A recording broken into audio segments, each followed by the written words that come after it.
probably the cutest thing I've ever had on the bench. Oh my goodness. Say hello to the world, B. Arthur.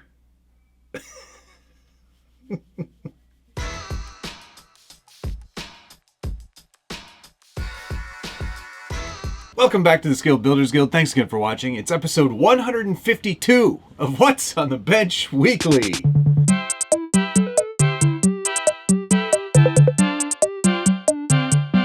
And if you're not familiar with this show, it's where I take you through the projects that I'm working on. So let's just get right into it, hit the like button, and let's take a look at the first thing on the bench. Today, we've got the revised Traxxas Mini XRT. This just came out. Sort of a quiet re-release. You'll notice right away, my first XRT, where is that? Let me get that. Oh. Huh. My first one was orange too. Weird. Thought for some reason it was a different color. Anyway, not a lot of visual changes. As you can see, they pretty much look the same. This one, of course, has the new integrated light kit. So you get a front light bar here, a top light bar as well, and then also brake lights, which is pretty nice. Good little system there. I like the addition of the lights. That is an add-on. It doesn't come with the car. But the other main big difference, production units on the original Mini XRT had a cutout here for airflow. I guess these were overheating. I never had that problem. I ran it a lot on 3S and it never overheated on me, but I guess it was a big enough problem that they put a hole in the windshield and people didn't like that. And I totally understand why they didn't. I offered a secondary solution. I printed this TPU air inlet that I cut a hole in the top of the body so more air would flow in. There's also a fan in there so you could pull air in, get it over the motor and ESC. Hopefully that would have prevented some overheating if you had it. Not sure if you downloaded it. If you did, you don't need to anymore because now the new body has this air intake built into the body. So this comes with, no matter if you do the light bar conversion or not, that inlet is there and it is channeled to sort of get air to flow over the ESC and the motor. So that's one of the major changes. Also, I believe these are on sale right now, or they're at a lowered price, which makes it a lot more interesting as well. Still has all the same 1/10 scale internals, all the gearing and everything. So still a very desirable Mini. I think these are really fun. And the XRT sort of hit a little bit better than the Mini X Max or Mini Max, whatever they're calling it. Mini Max. Yes. So if you're interested in one of these, I'll put a link down below. Thanks Traxxas for sending me the revised and updated one. Also, if you have the old body and you have the cutout, they're offering a little tiny plastic piece that you can insert in there and then a whole new window sticker. So it covers that up completely. You'll never know it was there. So if that's something you want to do, you can do that as well. Though if you don't have this, I don't know why you would do it to this one. Maybe if you've got this thing that I made. I'll put a link down below. That's a free download if you want to give that a try. Link down below. All right, on to the next thing. Next on the bench, here's the Kyosho KC10, their 10 scale Land Cruiser FJ60, which I am absolutely in love with. I think they did a great job on this Lexan body. The wheels and tires were a bit more stock in their kind of chrome and very small overall diameter. I decided to go a little more lifted and aftermarket. I threw on some new tires and wheels. These are the Toyo tires Open Country RT Pros from Vanquish Products. And I'm also using KMC Roswells, which I think are an absolute perfect match for this truck. They've got that sort of vintage flair, but they also look kind of like a modern interpretation. So it kind of gives it a much more aggressive look. The track width is a little bit wider as well, which I think helps dramatically. It's really going to make this truck a little bit more capable, of course, but also just visually, I really prefer the look of it now. Nice black wheels with all of the black accessories on here. It really just kind of, I think, makes it look so much more aggressive. I really like this truck a lot. I cannot wait for that snow to melt so I can get out and actually drive it. I'm really looking forward to that. I think it's going to be a fun experience. Are you going to be getting one of these Kyosho KC10s? Let me know in the comments down below. I'd really like to hear your feedback, and of course I try to answer as many of those questions as I can. Of course, if you're enjoying this video and you like this series, What's on the Bench, hit the like button, subscribe if you haven't already, and ring that notification bell so you get updates anytime there's a new video from the Scale Builders Guild. All right, also, we have to get those parts so we can do the 2-speed and the dig conversion. I really like to add those servos and put a proper radio against this truck too. I think this is going to be like a nice, this one's going to be, I feel like, my kind of go-to, just have some fun trail truck. It looks so good. They did a great job. Okay, on to the next thing. Next on the bench, one of my summer projects. This one has to be done for the Ultimate RC Adventure. It's usually in August, so I have some time, but I also have a lot of other things on the go, as you know. So I wanted to get a head start on this. Now, last week, this cab was on the dump truck with the BRX02. That's not going to work out. This is far too long. You never see a quad cab dump truck. It doesn't make any sense.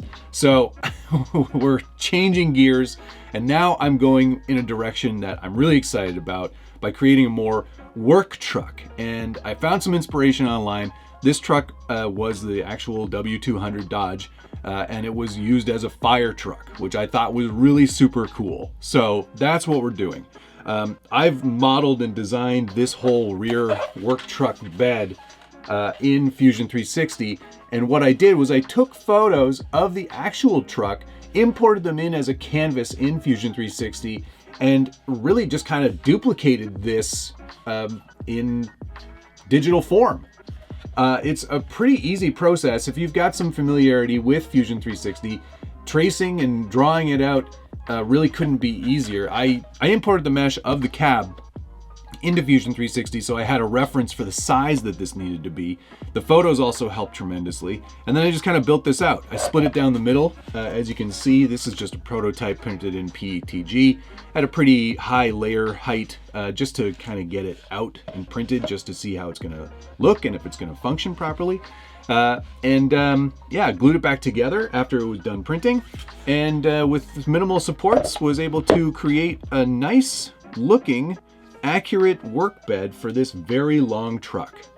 I'm super excited about this. What this means, of course, is that I can't put it on the BRX02 because this is a 375 millimeter wheelbase now, which is quite long. So I'll be using a GCM Racing C-Max or C-Max 2 to build this out.